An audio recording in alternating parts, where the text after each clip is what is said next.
During the Building a Blog with Rails and Bootstrap course, which I will link to in the description, I had several people asking me about how to get around in the terminal. In this episode, I'm just going to walk you through some of the most useful terminal commands, and hopefully you'll feel really comfortable getting around and doing some basic stuff after this. So, open up your terminal, which I have pinned in my taskbar. If you don't, you need to open up Applications, scroll all the way down, open up Utilities, and it should be right in here. Now once you get that open, you will be in what's known as the home directory, which you can see with this tilde right here. Now your colors and everything will be a little bit different than mine. I've customized it, but that's fine. Yours will probably just be black and white. So let's get started. The first one I want to show you is called man. If you just type man and hit enter, it's going to ask you what manual page you want. Now, the reason I'm showing you this one first is this one is useful for understanding all of the other ones. So, for example, the second one is ls, which is list. If I type ls, it's going to list out all of the directories and files in the directory that I'm currently in. Now, man can be used to understand what this is in more depth. So I can type man ls, and it's going to give me the description of what it does along with all of the possible options. Now there's a lot of options, and you'll see this little colon in the bottom left corner of my terminal, and if I hit enter I can keep going down for a long time, and to get out I just need to hit the letter Q on the keyboard. Before we move on, I want to discuss one quick navigation tool. So if I type ls, it lists out the folders, and if there were any files, there'll be files in this directory. That is the same thing as if I type out ls dot, and the dot means this directory. I can also type ls dot slash, and it does the same thing. Now I can do, basically what we're doing here is we're starting to build a path. And in addition to dot, I can do double dot. So I can say ls double dot. And that is going to show me the folders that are just above where I'm at now. So I can also do ls double dot slash. And you can see if I do ls double dot slash Steven, it's going to show me the same things that I typed when I said ls dot. And I can say ls double dot guest, and it's going to give me some different folders. So essentially the two key concepts here are dot means this directory, and double dot means the directory just above me. And then I can type in the names of folders, or in some cases files, and do different things with that. So far we have covered two commands, man and ls. A third one that's really obvious is clear. Clear just clears the terminal, which is super useful. A fourth command is cd. Now cd stands for change directory. So I frequently use ls and cd together. So if I do ls, and then I can change directories by typing in the name of a directory that I see here. So I can see cd music. And then I can go back by using our double dot thing by saying cd dot dot. I can go up again and say cd dot dot and do ls. And now I can see that I have my users folders listed out here. Now I can change back down into Steven by typing cd Steven, or because it is in fact my home directory, I can type cd tilde, and I can do that from anywhere, and it will take me back to my home directory. You can also chain things together. So so far I've been taking very small steps, but you can go much further. So I could go cd music iTunes, and then I could go cd dot dot slash dot dot slash dot dot slash guest, and that's going to go all the way 3 directories back up and then take me into the guest folder. So then I can get back home by going cd:/Steven. And at any step along the way, I could go cd, let's do music again, and then iTunes. Also, sometimes, depending on how you have this set up, I have something installed called ZSH, which I'm definitely not getting into today, but I can type tab, and it will suggest things. So like if I have music and I type tab, it's going to take me to the slash, and if I type tab again, it's going to go iTunes because it's the only folder there. So if I get down into iTunes, I can actually do ls://guest, and if I type tab, it's going to suggest the 3 possible places I could go, which is really useful. So you can use ls and cd, and they basically take what's known as a path. In this case, we're using a relative path. We won't really talk about relative and absolute paths today. Maybe I'll get into that later. But that's pretty much it for CD. Now you know how to navigate around. So I am going to jump back to my home directory, and for the next command, the 5th one, I'm going to change down into projects, TechMaker, episodes, and that is where we will work from this point forward. So there is a the next command, I think it's the 5th one that we're going to talk about, is make directory. And this one is going to let you actually make a folder. So if I do make, or mkdir, and then I'm going to call this terminal basics. It's kind of the name of an episode in a way. And then I can cd down into terminal basics, and we can see that we're inside of this folder. So make directory is basically just making a folder. And also don't forget that you can always man mkdir, and it's going to tell you exactly what it does and go into tons of detail about it, which you can read about, and then hit Q to get out. Okay, so the next thing I want to do now that I'm in here is show you how to do a 6th command called touch. And touch does all sorts of things. As you can see, if you come in here, it's going to give you a lot of different things. It's for manipulating files. What I typically use it for is, and it's very simple, it's just creating a file. So actually, let me open that back up. If you look in here, if you read through here, this line right here is really important. If any file does not exist, it is created with default permissions. So basically, this is a utility we can use to create files. So I can say touch test.txt. And then if I type ls, I'll see that I have a file called test.txt. So the 7th thing I want to show you how to do is how to remove the stuff we just created. So to get rid of the file, we can say rm test.txt, and that just removes it. Now, if we cd up, we can try to remove our terminal basics folder. And that's going to fail, and it's going to tell us that it's a directory. So to get around that, we give this a -r flag. Now if I type ls, you just see the frog blog folder from the building a blog, and then the scraper folder from the scraping with Ruby course. And again, you can see more about this by typing man rm, and it's going to say remove directory entries, and it's going to give you a bunch of flags you can do. Now sometimes you'll see people around the web saying do rm-rf, which the F stands for force, and you want to be very, very careful with using rm-rf or anything like that, because let's say that you're at the top of your directory structure for your whole computer, and you type rm-rf, you're going to delete your computer.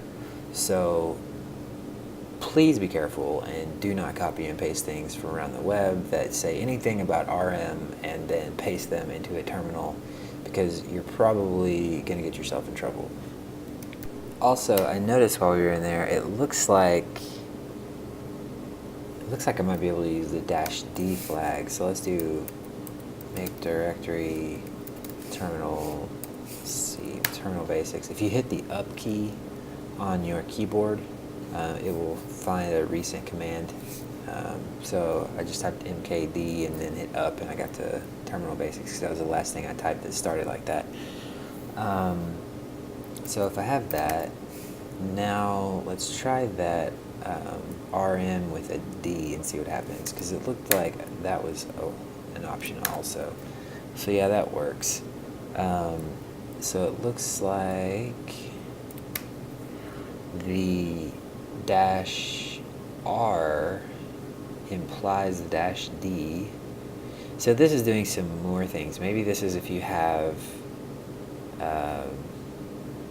I'll read about it later. Anyway, that's food for thought. Read about it. You can form your own opinion. Okay, so next. Let's see, do I still have my folder? Nope, I have removed it. So I want my directory back, and I'm going to cd down into terminal basics. Looks like I'm on the 8th command now. So the next one is, so first off, let me create my file again. So now I have a file back. So there's cp, which is copy, and let's check it out in the manual. Copy files, and you can see here that you call cp, you can pass it flags, but then it takes 2 arguments here. So you can say, well, you can do 2 different cases actually. You can take in the file and then a target file, or a file and then a target directory. I'm just going to try to do the first one. So if I do cp test.txt and then I say new.txt, now if I look, I'm going to have 2 files. Okay, so I just cleared my screen, and I'm going to show you one more basic thing, and then we're going to do a pretty good example that goes through a couple more sophisticated things. So I think I actually deleted those 2 files, so let me put them back, or put one back. So we'll do touch test.txt again, and see that it's there for sure. And then what I can do is mv, which is move, test.txt, and I'm just going to put it in the folder above me. So now if I look at, say, ls, there's nothing here, but if I jump up to one folder above and then I type ls, it's here. And then if I want to move it back, I can say mv test.txt, and then I can say terminal basics. Now it's not here, and I can cd into terminal basics, and now it's there. So that's how to copy files, and that's how to move files. And again, you can man mv and see how it works.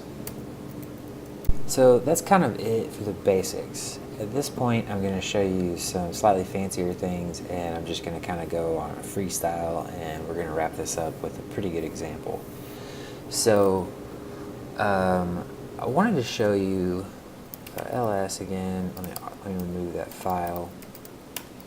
So I wanted to show you cd dot and I'm going to rm-d terminal basics. So not only can you do commands like this, you can chain them together with different styles. So we could do, so now I just have these 2 folders. I remove my folder. So I could do make directory, terminal basics, and then I can type and touch hello.rb. So what this is going to do, it's going to do both things. It can chain them together like that. So first it's going to create terminal basics, and then it's going to create a file, touch hello.rb. So if I cd into terminal basics, and then, you know what? It didn't work quite right, because why? It's going to be here. So what I would like to do now is rm hello.rb, and I would like to rm-d terminal basics, and I'm going to try that again. Why did that not work? It's because we need to say terminal basics. So put it in the folder that I'm in now instead of the folder that I created. So what we could actually do is this right here, or to be even more explicit, I could say cd terminal basics, and then do it. So I have three things. So now I'm in terminal basics and I have hello.rb, which is cool. Okay, so there are two more things I want to show you, and it requires us to get into something a little more complicated. So what if we want to add stuff to this file? Well, there's a number of ways you can do it. One of the most straightforward ways in the terminal is you can say vim hello.rb. This is going to open up hello.rb. You can see the file name down here in the bottom left, and then we have all these tildes. Now this is a little bit wonky if you're not used to it. To get started, we need to type the letter I. Oh, let me click back on my terminal window. If I type the letter I now, it puts me in what's known as insert mode. So now I can type. So I'm going to say class hello, and from here I can kind of just drive like I normally would. So I'm going to do two spaces, def, greetings. Actually, I'm just going to say hi, and then puts hi. Now to get out of this, I can do escape, and you can see that the insert goes away, and then I can type colon WQ, which stands for write and then quit. So now if I hit enter, so first of all, if you're on a newer Mac, you should automatically have Ruby installed. Actually, hold on, I didn't quite finish that. So if I go vim hello.rb, you can see that we have our content still here, and if I type the letter A now,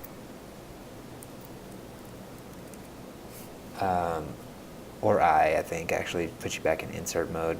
We just want to navigate with the arrows, so you can navigate with the arrows down to the end. Then I'm going to say greeting equals hello.new, and then we'll just say greeting.sayhi. Again, escape. You can see the insert goes away, colon WQ. Now I can say Ruby hello.rb, and it's going to print out hi. What I was saying is, if you're on a newer Mac, you should have Ruby installed, and that should work. If you don't have Ruby installed, I apologize, but you kind of get the idea. So let's open our file back up with Vim. And so I can navigate with the cursor here. I think I didn't explain this very well earlier. And if I type the letter I, it's putting me in insert mode, which you can see in the bottom left corner down here. And I can start typing here, and I can still navigate with the arrows. If I type escape, it lets me out of insert mode. Now if I try to type something, it's not doing anything. I guess I hit a key that put me back in insert mode. So you kind of have to be careful about that. But I can drive like this, and if I go over here, I can hit the letter O, and it will put a new line right under where I'm at now. And basically there's some special keys you can hit that put you back in insert mode and do different things. You can hit the letter I, which will just put you back in insert mode. To get out, you hit escape. If you hit O, it will put a new line under where your cursor is currently and put you in insert mode. So if I did O again, it's going to put a new line, and then you can see that. And I think if I hit the letter, so I can escape again, and if I hit the letter A, it's going to put me in insert mode. And move the cursor forward one space. So if I hit A, yeah, okay, whatever. So I'm just going to go right here and hit I, and then I'm just going to put some more greetings here. Put hey there, puts yo, puts hola, hey you, maybe that's a more angry person, puts yo, yo, if you're one of those people. Anyway, so I'm going to hit escape, colon, WQ. It's going to save my file. And then if I run it again, we'll see all of those things printed out. So the very last thing I wanted to go over, which is the reason I added all that stuff to that file, is the last, and I think it's the 11th command. So if I do ruby hello.rb, and then I add a pipe symbol, and then I say grep, and then let's just do the word hey. Actually, I probably need to capitalize it. I bet it's case sensitive. So basically what that does is it takes the results of the first command and it pipes it through a search to see or to find the search term. And that's another way you can basically take the result of one thing and then you put a pipe symbol and then you can call another function essentially that's going to do an operation on the result of the first. So we can do that with the letter Y and find everything that has the letter Y in it. This is also useful for, let's cd to my home directory, and I can do, let's say ls grep app. Okay, maybe I need to capitalize that. And then I can see that I have a folder that has the word app in it. Probably the most useful situation for this is when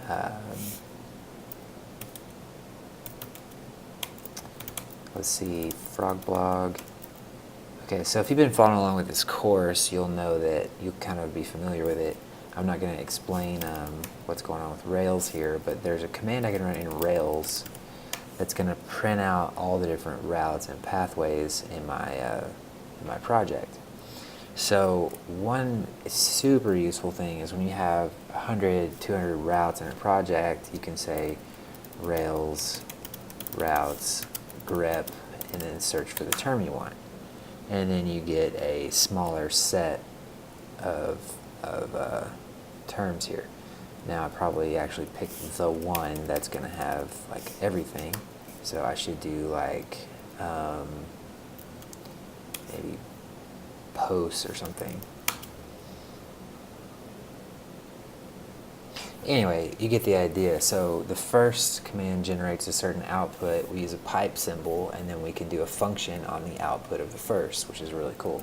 So I'm going to change back up into my terminal basics folder. So the last two things, so you can obviously check out grep with men here, and you can see that it's a file pattern searcher, so on and so forth. You can read about that.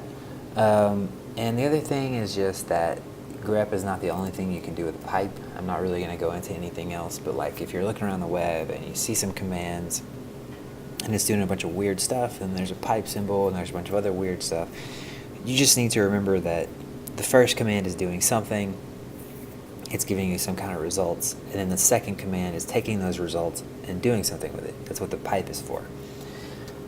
But anyway, that's all the time we got for this episode. I hope this was useful, and I hope that the few of you who were wrestling with some of the terminal commands will feel a lot better now. So I will talk to you next time.